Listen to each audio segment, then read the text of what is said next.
इस समय हम मुंबई के अंजुमन इस्लाम स्कूल में हैं, जहां पे के यहाँ पे कार्यक्रम लिया गया देश के पहले शिक्षा मंत्री मौलाना अबुल कलाम आज़ाद जी के नाम पर, जहाँ पे के बच्चों को स्कॉलरशिप दी गई और कई टीचरों को जो है इनामात देकर नवाजा गया।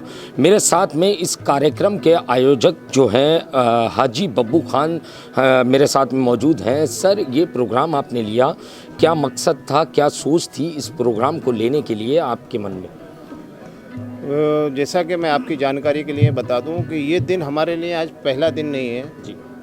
हम हमेशा हर साल इस दिन को बड़े जोशो खरोश के साथ मनाते हैं और ये हमारी खुशनसीबी है कि हमारे बीच ये दिन आता है और हमारा पूरा मुल्क नहीं बल्कि पूरी दुनिया के लोग इस दिन का इंतज़ार करते हैं कि ये एक ऐसी शख्सियत जिसने मक्का जैसी सरज़मीन पे पैदाइश हुई जिनकी, और हिंदुस्तान की सरज़मीन पे आके उन्होंने हमें और हमारी पूरी नस्लों को आज़ाद कराने में जो रोल अदा किया, और उनका सहयोग, उनका साथ देने वाले हमारे इस देश के जितने भी हमारे ऐसे लोग थे जिन्होंने अपनी कुर्बानियाँ दी इस मुल्क के लिए, वो सारे लोग मिलके हमारे लिए जो एक नई दिशा दे के गए हम सब लोगों को, और इस मुल्क से हमको आज़ादी दिला के गए हैं, हमको उनको याद करना चाहिए। और ख़ास करके मैं बता दूं कि मौलाना आज़ाद साहब जो थे, उनकी एक ख़ासियत ये थी कि उन्होंने कभी इस मुल्क को बंटवारे का कभी समर्थन नहीं किया। उन्होंने हमेशा चाहा कि ये मुल्क एक रहे। हिंदू मुस्लिम एकता के वो बड़े प्रतीक थे और हमेशा से उनकी ख्वाहिश थी कि हिंदू मुस्लिम सब मिल के इस मुल्क को बनाएं ताकि इसकी एक ताकत बने और दुनिया में इसका नाम हो। मैं आपकी जानकारी के लिए बता दूं कि सबसे पहले कांग्रेस पार्टी के यंगेस्ट जवान 35 इयर्स 35 साल की उम्र में कांग्रेस, इंडियन नेशनल कांग्रेस का उनको अध्यक्ष बनाया गया। ऐसी कितनी ज़ुबानें थीं जिसके वो स्कॉलर थे, लेकिन तारीख़ आज उनको धुंधला करके उनकी उस तारीख़ को छुपा के आज हमारे बीच पेश किया जा रहा है। और हमको इस तारीख़ को हमेशा याद रखना चाहिए और आने वाली नस्लों को हम लोग ये पैगाम देना चाहते हैं कि जब भी कभी ये दिन आए तो एक इस अंदाज़ में मनाया जाए कि देश और दुनिया के लोग जाने कि ये मौलाना आज़ाद की शख्सियत क्या थी। बिल्कुल। बब्बू खान जी, आपने कहा कि जिस तरीके से मौलाना आज़ाद ने अहम रोल अदा किया, बंटवारा नहीं होना चाहते थे, वो बंटवारा नहीं करना चाहते हैं थे, मगर कहीं ना कहीं अभी कुछ शक्तियां ऐसी खड़ी हो गई है जो सामाजिक तनाव जो है बढ़ा रही है, आपसी जो भाईचारा है ख़त्म करने का काम कर रही है। तो ऐसी शक्तियों के बारे में आप क्या कहोगे? देखो, इस मुल्क में ये शक्तियाँ पहले भी ज़िंदा थीं, लेकिन उस दौर में जिस तरीके से जो आज कहा जाता है कि हिंदू मुस्लिम एकता उस टाइम भी थी और आज उसमें कहीं ना कहीं दरार डालने में ये लोग कामयाब हुए हैं। लेकिन इंशाअल्लाह हमारी कोशिश, अगर इस तरीके से कार्यक्रम आयोजित जितने भी लोग हैं इस देश के, अगर हर तरीके से तारीख़ को दोहराते रहेंगे और आने वाले दिनों में जो तारीख़ें आएंगी और आने वाली जो नस्लें आएंगी, अगर उनके सामने हम पुराने लोगों को पेश करते रहेंगे तो इस तरीके का जो प्रोपेगेंडा जो हिंदुस्तान और पूरे मुल्क, पूरी दुनिया में फैलाया जाता है, ख़ास करके लोगों को डिवाइड एंड रूल्स करके जो बनाया जाता है, ये कभी नहीं होगा। और इसकी हम ऐसे लोगों की हमेशा निंदा लोगों ने की है और हम लोग भी इसकी निंदा करते हैं। जी बब्बू खान जी, मैं अगर बात करूं त्रिपुरा के अंदर 4 जो है सुप्रीम कोर्ट के वकीलों पर जो है यूएपीए लगाया गया, 2 पत्रकारों पे यूएपीए लगाया गया, और वहाँ के सामान्य जो नागरिक थे, कुछ एक सामाजिक तत्व थे, उनके ऊपर यूएपीए लगाया गया। तो त्रिपुरा की जो घटना है, इसे आप किस नज़र से देख रहे हो? भाजपा की वहाँ पे सरकार है, आपको क्या लगता है कि उत्तर प्रदेश चुनाव के मद्देनज़र ये सारी चीज़ें जो माहौल गरमाया जा रहा है? जिस जगह भी चुनाव आता है इस तरीके का वातावरण पैदा किया जाता है, बनाया जाता है, और वकीलों के साथ जो हुआ है ये पहली बार नहीं हुआ है।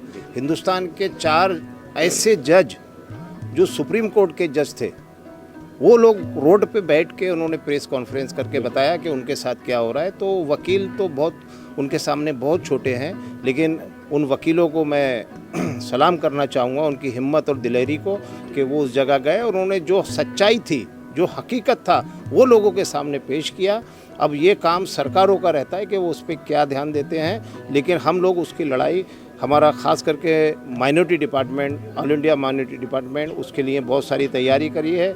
हमारा लीगल सेल से भी बहुत सारे लोग गए और हमारे राष्ट्रीय अध्यक्ष इमरान प्रतापगढ़ी जी ने भी वहाँ से बराबर कांटेक्ट बना के रखा है। जहाँ जैसी ज़रूरत होगी हम लोग उसको काम आएंगे। जी बब्बू खान जी, आपने शिक्षा से जुड़े हुए आज बच्चों को जो इनामात दिए, तो आगे आप किस तरीके का प्लान रख रहे हो, किस तरीके का बच्चों को जो शिक्षा की तरफ खींचने का काम कर रहे हो? क्योंकि आप जिस जगह से नगर सेवक हैं, धारावी जो इलाका है वो जो है देश की सब में बड़ी स्लम में माना जाता है, और शिक्षा के स्तर पर अगर देखा जाए तो धारावी में कई सारे अशिक्षित जो है समाज के लोग हैं, तो उन तक शिक्षा किस तरीके से पहुंचाई जाएगी और क्या प्लान्स आपने आगे के लिए किए हुए हैं? कैसा है कि मेरी एक सोच ये रही है कि मैं हमेशा शिक्षा और हेल्थ के ऊपर ध्यान दूं। बिल्कुल। और मेरा ये एक खुद का दिल से मेरे ये ख्वाहिश रहती है कि मैं इस पे काम करूं। इसी तरीके से हमारे टीचर जो थे आज के दिन, उनको मुंबई की महानगर पालिका से मेयर अवार्ड जो हर साल होता है, उन सारे लोगों को, जिन लोगों को भी मेयर अवार्ड मिला था, उन सारे लोगों को, उनको माइनॉरिटी के जो लोग थे उनको हमने बुला के सम्मानित किया है। ऐसे बहुत सारे बच्चे थे जिनको सिर्फ उनकी फ़ीस नहीं होने की वजह से उनकी एजुकेशन रुक रही थी, उनकी पढ़ाई रुक रही थी, तो उनको हम स्कॉलरशिप कुछ बच्चों को देने का काम किया है। और हमारी कोशिश है कि हम आगे को ये सब काम करते रहेंगे। और इंशाल्लाह टैब भी बांटा धारावी में काफ़ी बच्चों को। वो एक ऐसा माहौल था कि कोरोना की वजह से जिस तरीके का जो माहौल आप लोगों को मालूम है, जो हुआ था कि बच्चों को सिर्फ ऑनलाइन पढ़ाई थी। अभी तो थोड़ा थोड़ा स्कूल खुलना शुरू हुए हैं, लेकिन उस टाइम ऑनलाइन पढ़ाई के लिए जो मोबाइल नहीं होने की वजह से या कोई भी ऐसा सुविधा नहीं होने की वजह से उनकी एजुकेशन और पढ़ाई में तकलीफ़ें आ रही थी, रुकावटें आ रही थी।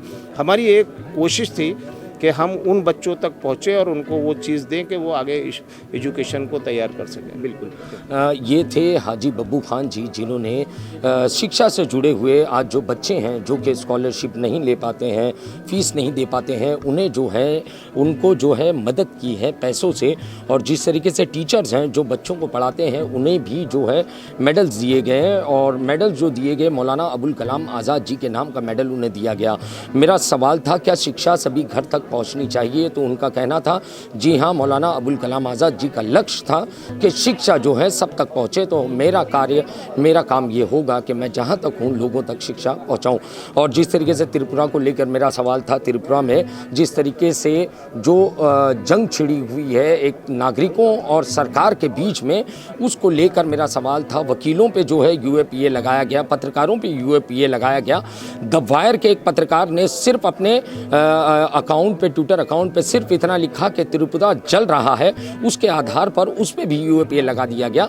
तो यूएपीए का जो धड़ल्ले से इस्तेमाल किया जा रहा है देशद्रोह कानून का, उसके बारे में मैंने सवाल किया बब्बू खान जी से। उन्होंने साफ शब्दों में कहा कि कांग्रेस पार्टी इसकी निंदा करती है। कांग्रेस पार्टी के आला नेता जो है त्रिपुरा के हालात पर नजर गड़ाए हुए हैं। कैमरामैन शफीक साटविलकर के साथ शहीद शेख की report, the daily India news, Mumbai.